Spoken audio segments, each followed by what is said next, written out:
You've written so many books and you've done so many things. I always like to hear, well, how did you come to this place? You've been doing it a long time, but maybe you were born here and you've always been here and you've been here your whole life, but that certainly isn't my story and it isn't everybody's. So I'm always so curious how people got to begin their journey. Yeah, I know it. And I think that going back to like how we were born, so often when I talk to beautiful, like-hearted souls like yourself, there's a, oh yeah, me too, around just feeling like an alien in the world growing up. Yeah. Like my Yep. sensitivities, my proclivities, the way I saw things and understood things just felt like I was completely alone on this planet of others, and then we go on in our journey. And I always say my very, very, very first glimpse that there was like other people like me. Somehow at age 14, I got my hands on a Wayne Dyer book. It was his very first book. That's how old I am. Your Erroneous Zones. I did not even have a clue as to the wordplay he was going for there with that title.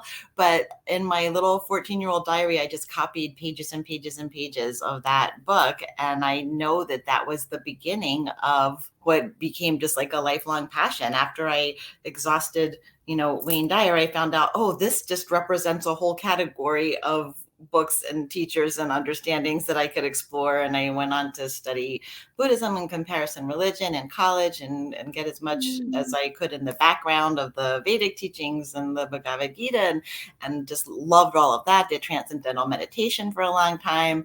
My day job was in publishing, so that was great. But people didn't know, I still had like the double life for a long time because That's so funny. You were like quiet, this clandestine. Like, yeah, keep going, keep going. I love that. yeah, I didn't have any friends who shared my interests at all back then. And then I think I was mentioning to you, I had written some children's books early in my career that had become very popular. And I had a lot of opportunities to go speak at conferences and schools and events. And I always got in under the guise of creativity because that's what people expect an author to come talk about. But it would be just like, 5 minutes talking about creativity the way people expected me to. And then I'd get into creating yourself and creating your relationships and creating your life through all these spiritual and metaphysical principles that I was in love with. And that's how it started, was back then, because I would have kid sessions and adult sessions. And then some of the adults would like, oh, have you read this? Have you done this? And I started building community. And that was over 2 decades ago. And I just fell in love with, any position I can play on this team. I've always said I write books, I ghostwrite for other thought leaders and teachers, and I teach myself, and whatever I can do to be an effective member on the team that's spreading awareness of these principles, that lights me up, and I'm doing a good job then. Definitely can't play judge and jury. You're always going to lose when you do that. Buddhists call Definitely. it the second arrow. It's like we have the arrow of whatever initially was harming us, but then we harm ourselves by judging it or judging our reaction to it or feeling like it shouldn't have happened. And it's just another arrow we don't need. Yeah. Things that you do on a daily basis. Do you meditate? Do you journal? Yeah. I'm not journaling currently, but I've journaled all my life on and off. That's been a really, really important practice for me. I journal when there's something up that I'm trying to figure out, whether it's a career move or, whatever it is, I'll journal to get really some clarity around the different thoughts and ideas going on there. But journaling, again, is like brings you into the mind. And I'm much more about listening to that like inner wisdom now that's behind the mind. So I think I've put aside journaling a little bit for that reason, that I just want to know what's behind that clear little whisper that you have to silence all the other voices to hear. Yeah, definitely. So somebody they know they're not aligned with who and what they're really here to be, but they're afraid to take that leap, or they're not even clear what it is, but they know they're not doing what it is. What would you tell them if they're just afraid? Being afraid is totally cool. I would definitely say, just love that fear. That fear means that, ooh, there's something potentially big and juicy in front of me here. Of course, there's going to be fear then. We do things in Joy School where we look back and list all the times that we've been afraid, especially if it's like at the precipice of something new, like you're describing, and how long did that fear last and what was the outcome of that fear? And looking back, was there any reason to fear? And, we can play with our minds. I always say, let's use our minds to get on board with something, but then it's about like feeling. We change our energy with our feelings, not with our thoughts. So we can just sort of train our minds to do the thing we need needed to do to get us to the feeling that we want to get to.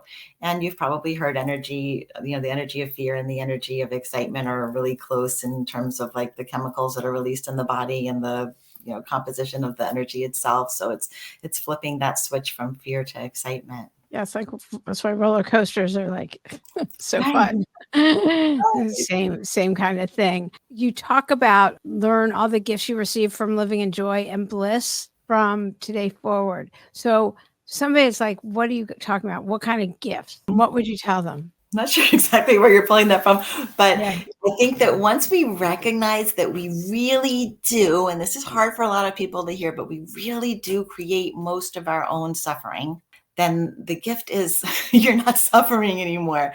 And I always say in Joy School, we travel two parallel paths. We're going to learn the art and skill of inner peace and happiness. And everybody is conditioned to think once I get that partner or that job or that paycheck or that degree, then I can be happy. We're used to looking at all the things out there to make us have the happy feeling inside. It's a backwards equation. We have to learn how to have the peace, the joy, the calm in our inner landscape. And then that energy goes out and so effortlessly starts changing everything in our external landscape. So if we have to use that as the carrot for doing the kind of hard spiritual practices, because it's not easy, right? Spiritual practices, it's a discipline, right? I mean, Buddhists teach like fasting or refraining from talking, not because food is bad or talking is bad, but as a way to, when you have an impulse to do this thing, don't do it. And that's how we train ourselves, and we train up our consciousness to recognize, hey, I fasted or I did that silent meditation retreat. I can do this. And the big this is take control of the thoughts that are going past our brain, because it's so easy to latch onto them. And that's what that's what our society does. So it's kind of a hard skill to master. I'm not going to say, it's easy. It's kind of hard, but gifts are, you feel so good inside. Oh, yeah. You're released from that feeling at the mercy of things out there and the mercy of your mind. You're above all of that. You're so much bigger than all of that. And once you rest into that part of your consciousness, life is joy. And as an extra little carrot bonus, everything out there starts rearranging itself too, to reflect that inner landscape. I've always, whenever I start thinking I want anything, remind myself happy and balanced is what I wanted for my kids. Let them to be present for their life. Self-care matters. I mean, it just matters so much these days, and taking that time for yourself and self-compassion. So how do you do that for yourself? Because kids and your family. So how do you make sure that you maintain balance?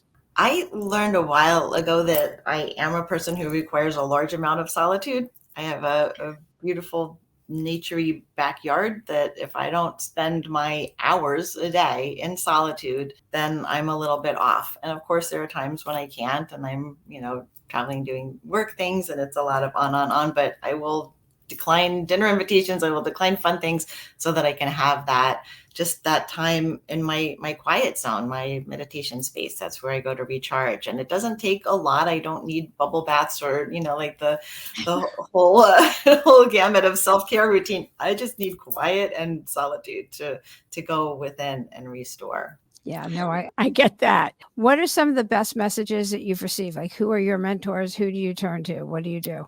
Oh, that's such a fun question. Yeah, I feel so blessed by community in this latter part of my life, the last, 10 years plus or so, because it really used to feel like if there was one person in my life who I felt got me or saw me or understood me, that was like a miracle. And now I've just built this amazing bubble, right? It feels like a bubble in our little world when all my friends are like you and want to talk about the things I want to talk about. Yes, Scott, our mutual friend, is a dear soul brother of mine, Scott Stabile. Jacob, you mentioned, has also been a long time brother. My teaching partner now, Chris Niebauer, who wrote No Self, No Problem, How Neuropsychology is Catching Up with the Brain. This fascinating, all this science to shore up all the stuff that I've always taught. He and I will just talk for hours and hours.